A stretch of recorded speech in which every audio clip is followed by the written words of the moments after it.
Սուրբ բարձր կեսարացու տոնախոսական ճառը ասված Տյառնընթառաջի մեծ օրվա առիթով։ Հարկ է, որ մենք բոլոր տոնախմբությունները կատարենք այդ խորհրդին պատշաճող սաղմոսներով, օրհներգությամբ և ընթերցվածքների ընթերցանությամբ։ Նաև հրաշափառ, պայծառ և նախախնամող տնօրինությունը Աստծո բանի, որ առաքվեց Հորից և Սուրբ Հոգուց, ծառայի կերպարանք առավ Սուրբ Կույս Մարիամից,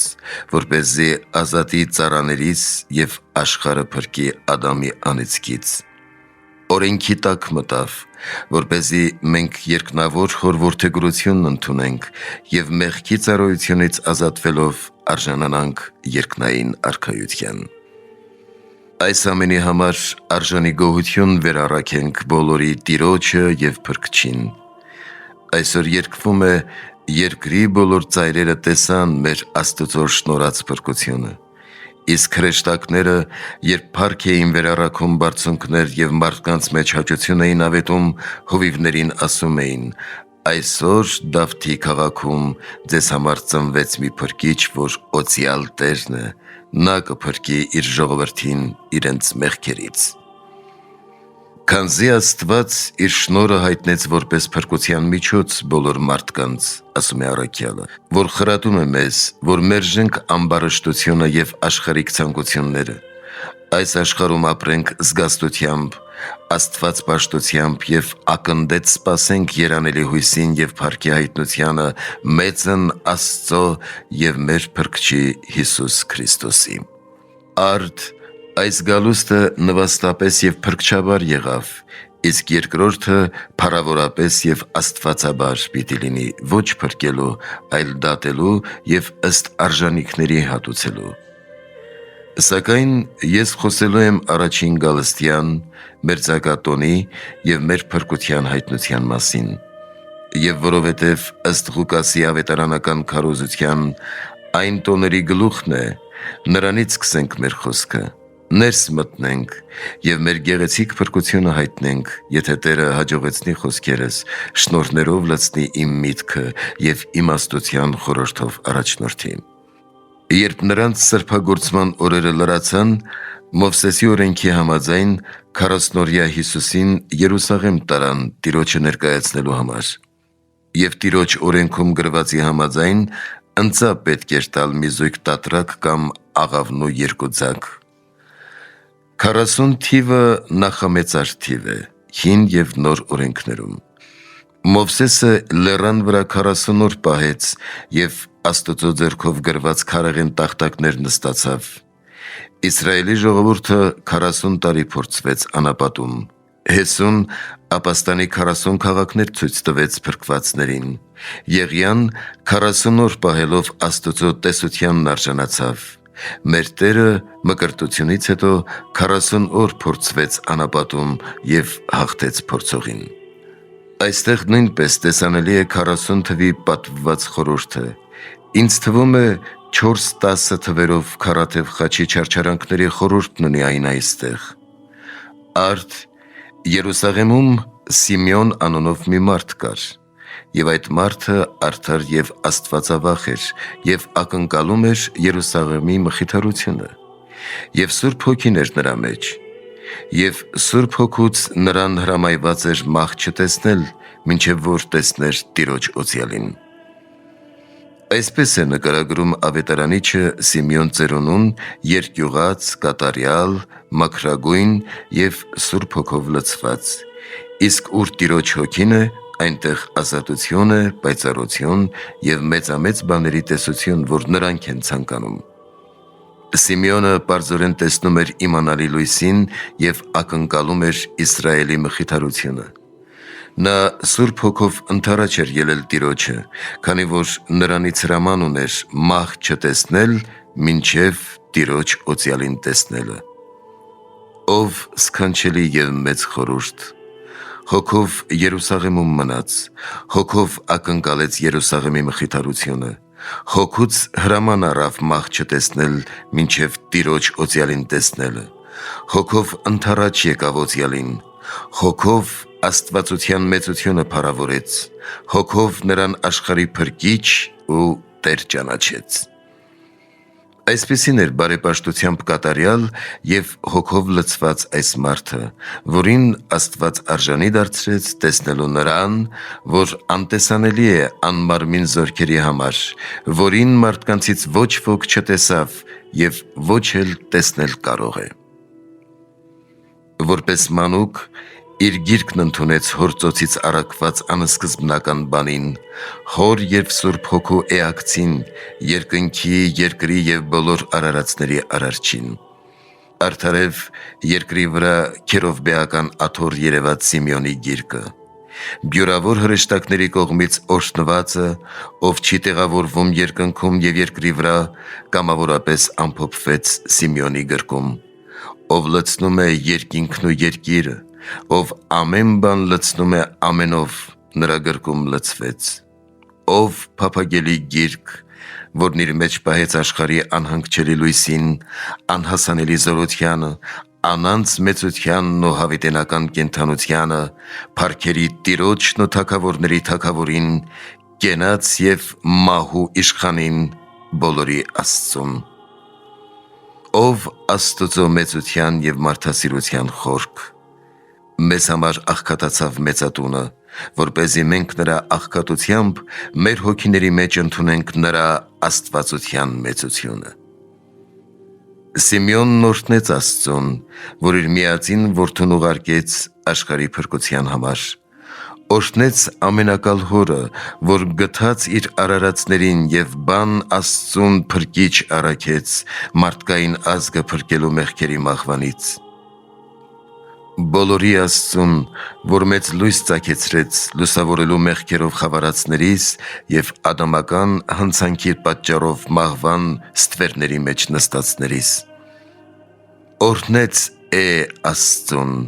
նրան, ով կար և երևաց որպես բարերար, մարդասեր և գթած, որ մեզ հաճեց բարերար Հայրը, որ մեզ գթած Սուրբ Հոգին, մեզ նախախնամողը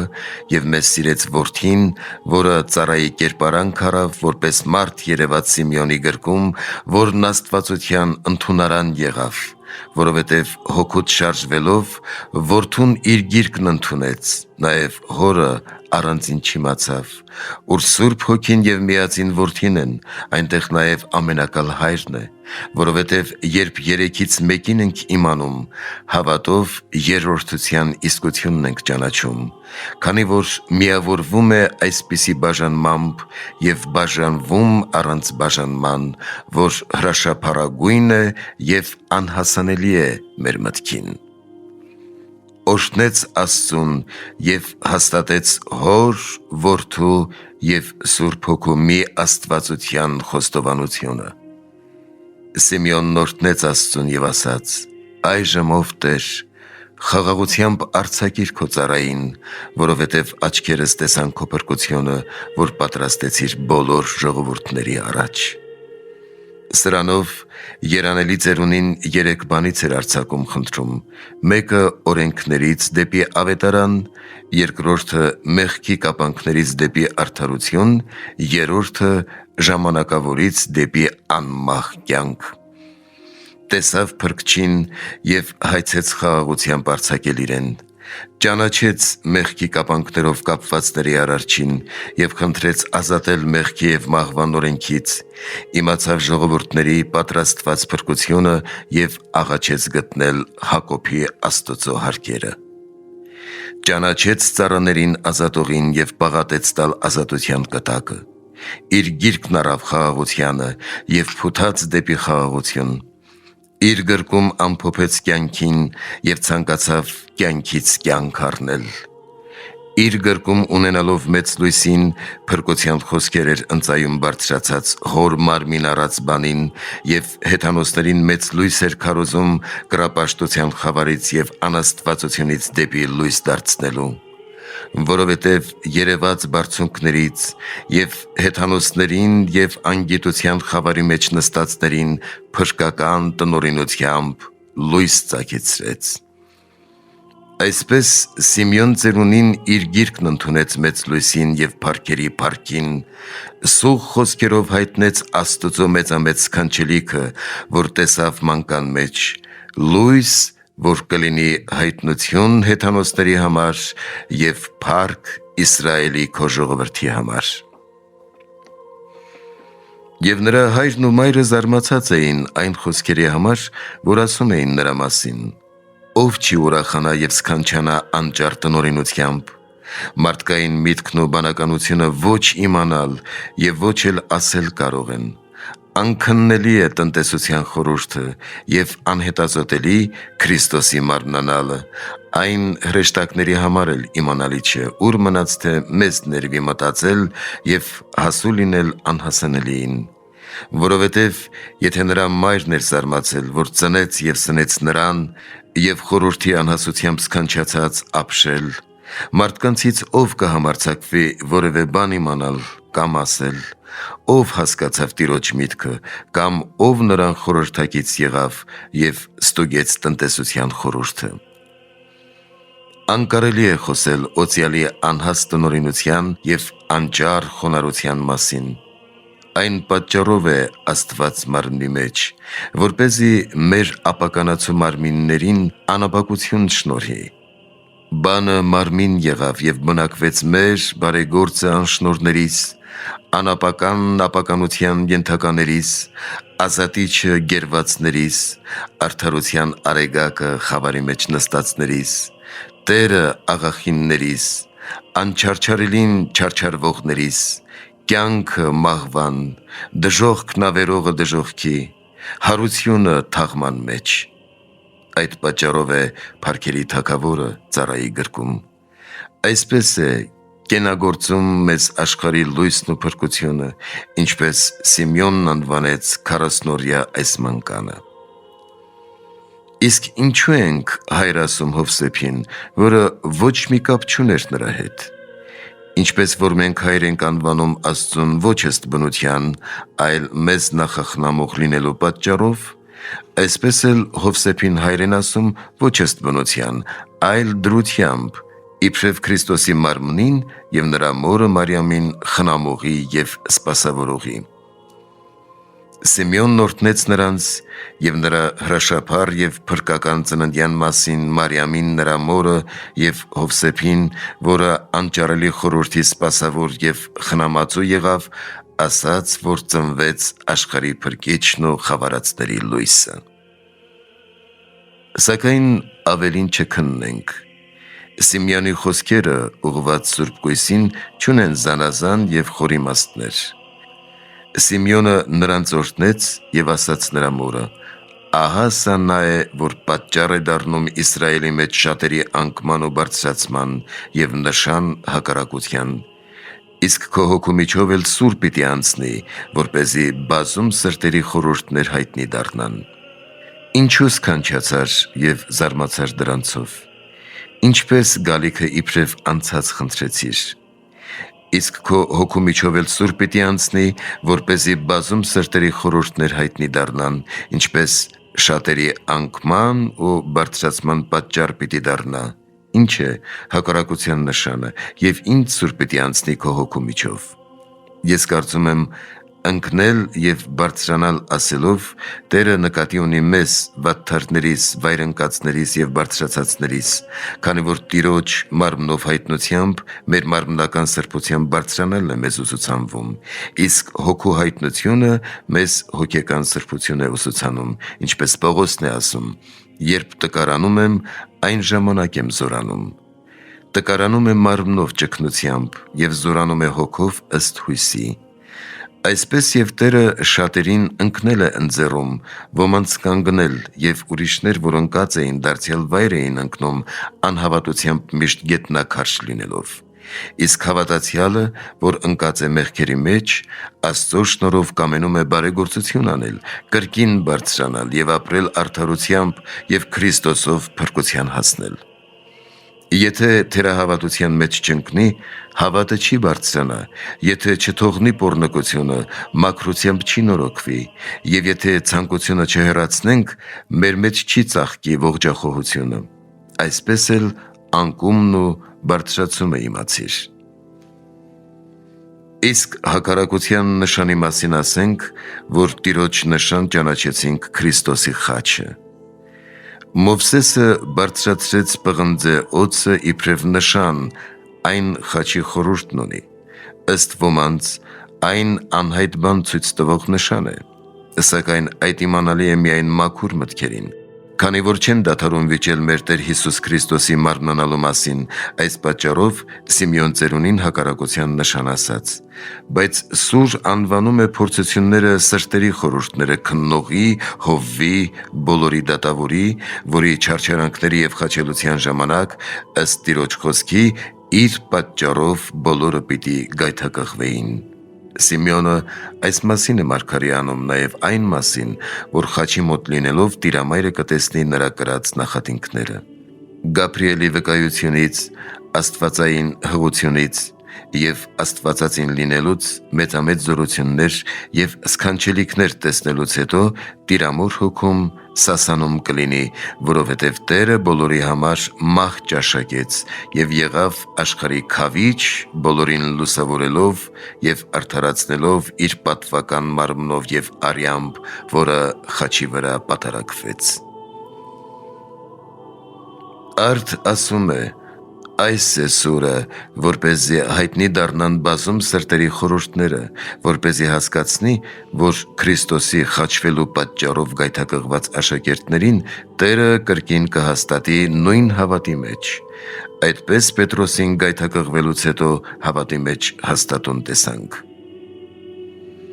Այնտեղ կար մի մարգարեուհի Աննա անունով, Փանուելի դուստրը Ասերի ազգատոհմից։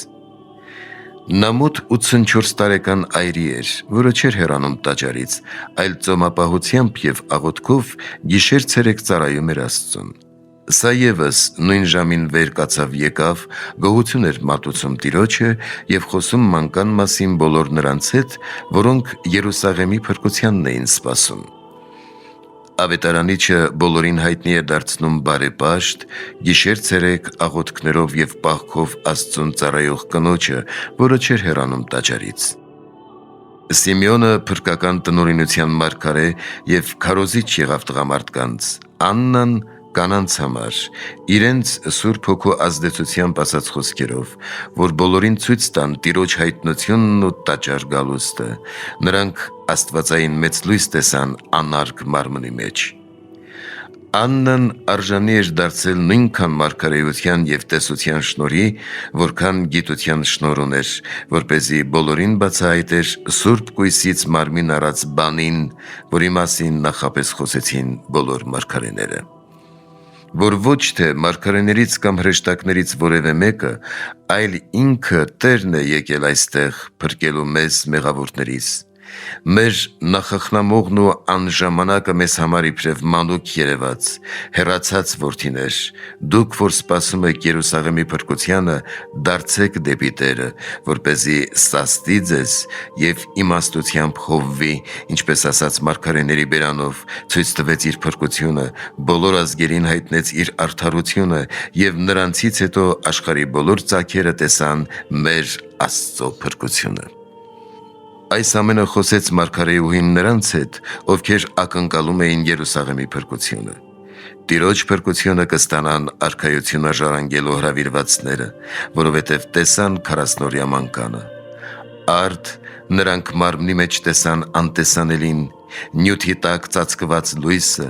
քարոզեցին փրկական գալստյան մասին, և դուք այսպես հավատացեք Տիրոջը։ Երբ ամեն ինչ կատարեցին Տիրոջ օրենքի համաձայն, վերադարձան Գալիլեա իրենց քաղաքը Նազարեթ։ Եվ մանուկն աճում և զորանում էր լի իմաստությամբ, և Աստծո շնորհները նրա վրա էին։ Նազարեթ եբրայերեն մաքուր է նշանակում։ Այդպես եղավ, որ կատարվի մարգարեի խոսքը, թե Նազովրեցի պիտի կոչվի, այսինքն մաքուր և Տեր մաքրությանց։ Եվ Աստծո շնորհները նրա վրա էին, ոչ թե մարդուն, այլ տնօրինող Աստծուն հատուկ շնորհներով, որ երևաց հավատացյալներին, որոնք ունեն մտքի մաքուր աչքեր։ Աստվածային շնորհները ծայրաստիճան խոնար մարմնի մեջ երևացին, որպեսզի մարդկանց մեղքի դատապարտությունից ազատություն շնորհեն։ Աստծո շնորհները բոլոր մարդկանց փրկիչ հայտնվեցին, որպեսզի մենք մեղքերից սրբվելով մնանք շնորհների մեջ։ Եվ Մարիամը ամենը մտապախում և հասու էր լինում դրանց, ոչ թե քարեղեն տախտակների, այլ իր սրտի տախտակին էր գրում, ոչ մրուրով, այլ հոգով, որովհետև ամենօրհնյալ կույսը իմաստուն և ողջախոհ էր ամեն բանում, և նրա նմանը չեղավ բոլոր ազգերի մեջ։ Արդ օրհնեցեք, բարեբանեցեք, բարեհամբավեցեք ամենօրհնյալ Սուրբ Կույսին և նախանձավոր եղեք նրա ողջախոհությանն ու մաքրությանը, տղամարդիկ և կանայք։ Նաև Սիմեոնին և Աննային դուրս չթողնենք ծերերին և այրիներին մեզ բոլորիս հորդորելուց, երկյուղածությամբ և արդարությամբ զգաստ լինելու, հոգին և մարմինը Սուրբ Հոգու տաճար դարձնելու, որպեսզի Քրիստոսին ընդունենք ոչ միայն մեր գիրկը, այլև մեր սրտերի մեջ, նրա պատվավոր մարմնով և արյամբ, որպեսզի արձակվելով մեղքերի կապանքներից խաղաղության և հավիտենական կենդանության հասնենք։ Եվ ամեն բանում գոհացող լինենք, որպեսզի դրանով բոլորս կարողանանք հասնել հանդերձյալ բարիքներին մեր Տեր Հիսուս Քրիստոսով, որի հետ Հորը և Սուրբ Հոգուն փառք, իշխանություն և պատիվ այժմ և միշտ և հավիտյանս հավիտենից ամեն։